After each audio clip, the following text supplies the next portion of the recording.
Does anyone like moving? If you do, leave me a comment below because everybody that I know does not like moving, me included. And guess what? I get to move soon with 2 cats. So come along on my journey as I share 5 tips on how to get organized for a cross-country move.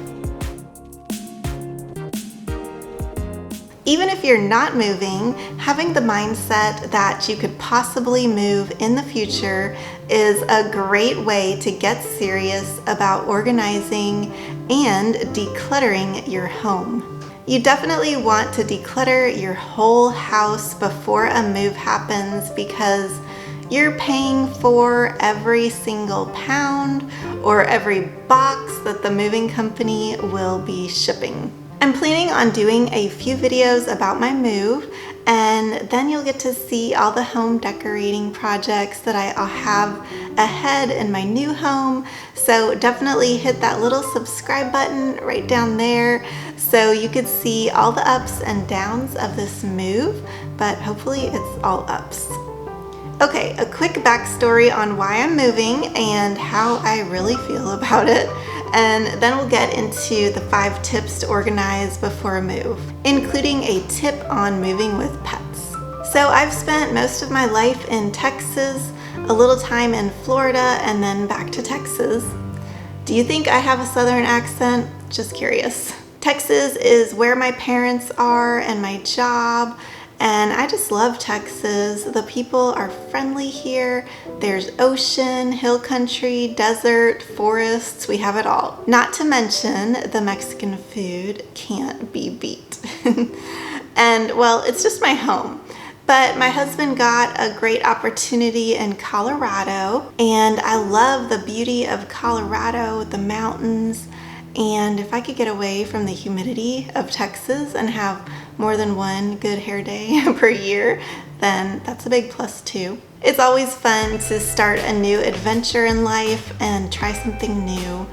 So even though moving can be a huge hassle, I'm excited about it. I work full-time remote for my company in Texas, so I will be flying back and forth occasionally for big meetings. But since I'm a graphic designer, I can get most things done at my computer from anywhere in the world, pretty much.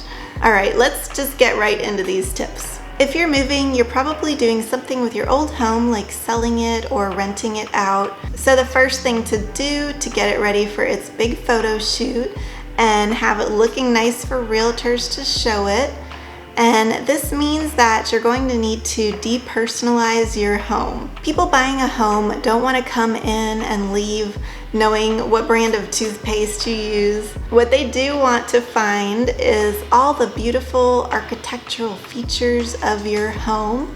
They want to be able to picture themselves in your home, and don't be offended, but they would rather not picture you in it. So the first thing to do is pretty much clear everything off your counters. Get rid of the toaster, the blender on the kitchen counter, and just do that so that you could showcase all of the counter space. Same goes for your bathroom. Hide as much as you possibly can by the bathroom sinks and in the shower. Just make it look a lot bigger by getting rid of all that junk. Yes, those photos of your family are beautiful, but people coming in to view your home want to picture their own family there. So I would remove as many family and personal photos as you can. Do all this tidying before you list your home so that when the photos are taken for the listing, everything will be in tip-top shape. You can just shove stuff under the cabinets as you do this, but if you really want to get ahead, then check out my next tip.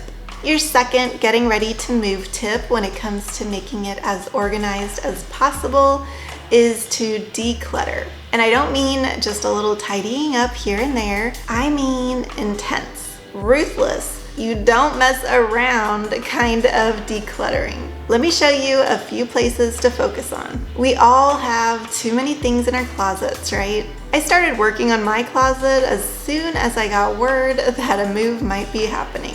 And I've gone through my closet 3 or 4 times already, and I plan on doing it once more before the move. You can order donation bags from ThredUp and throw your clothes in this huge bag, drop it off at the post office, and then ThredUp sells them for you. Now, you won't make much money off of this, but a few dollars can go towards a future purchase on ThredUp. For me, that purchase will most likely be a jacket that's actually warm because for once I'm going to live somewhere that gets under 30 degrees.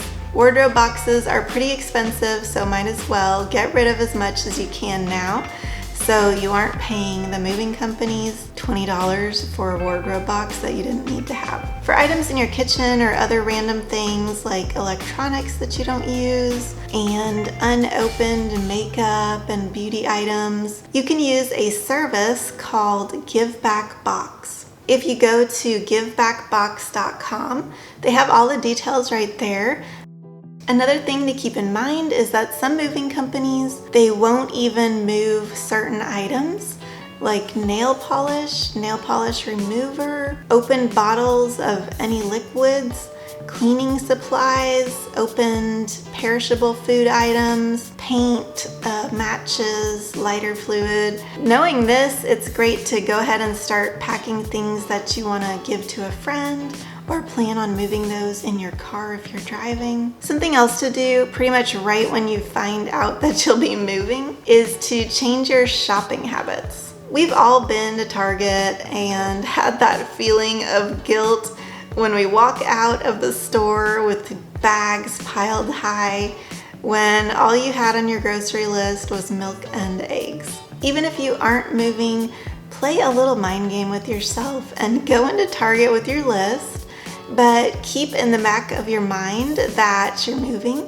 and if you keep thinking about how you're moving soon, you're much better able to stick to that list. Doing all the purging in your house makes you not want to bring something new into your house. And this goes for food too. So finish off all those bottles of shampoo before buying more, and try to get through all the stuff in your pantry instead of stocking up on more. Do you want to know what stressed me out the most? Not all those trips with heavy garbage bags going to the dumpster, not thinking about changing all of my utilities and my address on every single bill, but it was the timing of when everything would happen. Timing is everything, and the only way you can organize properly is by paying attention to the timing and trying to control that aspect as much as you possibly can. Create a calendar specific for your move, and then have goals in mind based on the closing of your new home, the date that somebody will be moving into your old home, and communicate these goal dates to whoever you need to and as often as possible. For example, I wanted to make sure we had at least a week between closing on the new home and when somebody would be moving into our old home. And this was so I wouldn't have to rush to get out of the old house at the last minute, because that could be stressful. Building in a little bit of wiggle time is always good, just in case something happens. So ideally, I wanted 2 weeks. We communicated these dates to our realtor so they could tell any prospective buyers and make sure they knew that we were really firm on that date. The interested party ended up wanting to move in earlier, so we offered them a discount and they accepted our new move-in date because we worked this out with them. And now we have 2 whole weeks of wiggle room, and I'm really happy about that. I'm going to put together a little moving packet to help any of you out there that are going through a move soon. I just love designing printables, so I'll put something up on my blog with all these tips and then some helpful calendars and lists to help you out. Lists, lots of lists. There's so much to do for a move. In our case, we had an apartment in Colorado for the time that we were sorting the move out, and we're renting our old house in Texas, and then we have the new house in Colorado. So that was 3 locations to try to juggle and coordinate when utilities are going to start and stop, and when we needed to clean and move stuff out of each place.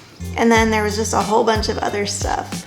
So I've been relying on lists really heavily to keep me organized for the last few months. My favorite list app is Awesome Note. I like the variety of colors and options for the backgrounds. I like how you can have some notes hidden and how you can really group the notes nicely. Here are some of the lists I suggest you make for your life to be at least a little bit more organized during a hectic move. Now, we already talked about the timing of everything, but that calendar is more for big action items like packing day, moving out day, and moving in day. So to break this down even further, I would have a list showing what you need to do 8 weeks out, 6 weeks out, 4 weeks out. I'll have that list as part of a printable download, but the key is to start that list as early as you can and have those goals written down so you can cross them off as you go. Another helpful list to stay organized is for setting up and stopping things like utilities, internet, HOA. These are places you most likely have to call and actually talk to someone to get something done. And then as far as your address changes go, that's a whole nother list.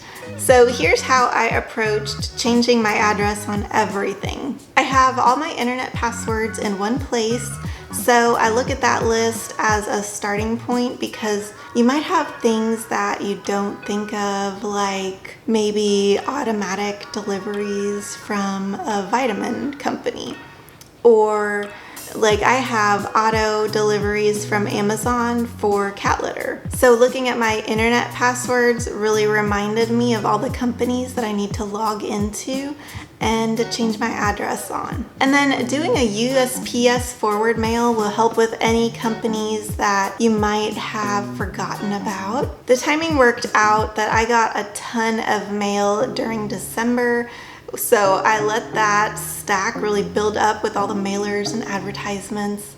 And then I called each one and I asked them to remove me from their printed mailing list.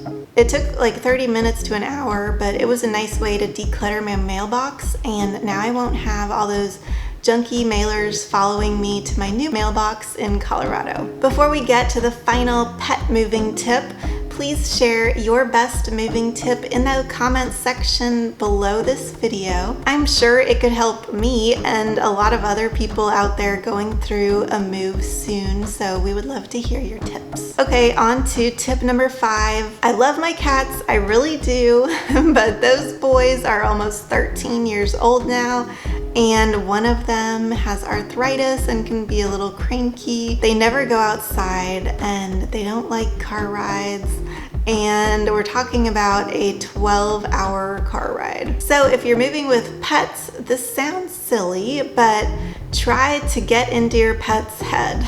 Think about all of the aspects of the move and what those pets might be thinking as moving day approaches, and how can you make it less stressful for them. Territory and sense are really important to cats, so I wanted to shelter them from as much of the move as possible, and that includes packing. I imagine them seeing their favorite couch, their favorite blanket, and they're seeing them getting all packed up, and that could be really stressful for them and really confusing. So that's why one of the reasons I wanted to have that week buffer in my timeline was that I could get the cats moved before any of the packing even started, and they've never been in a plane, and you know, with their age, I think that would be really stressful for them. And then even stopping somewhere on the drive there, I think like being at a hotel would really extend the travel time and stress them out even more with all the weird smells of a hotel. So that's why I decided a non-stop 12-hour drive would be best for them. Usually cats don't need to use the bathroom or drink or eat for that long.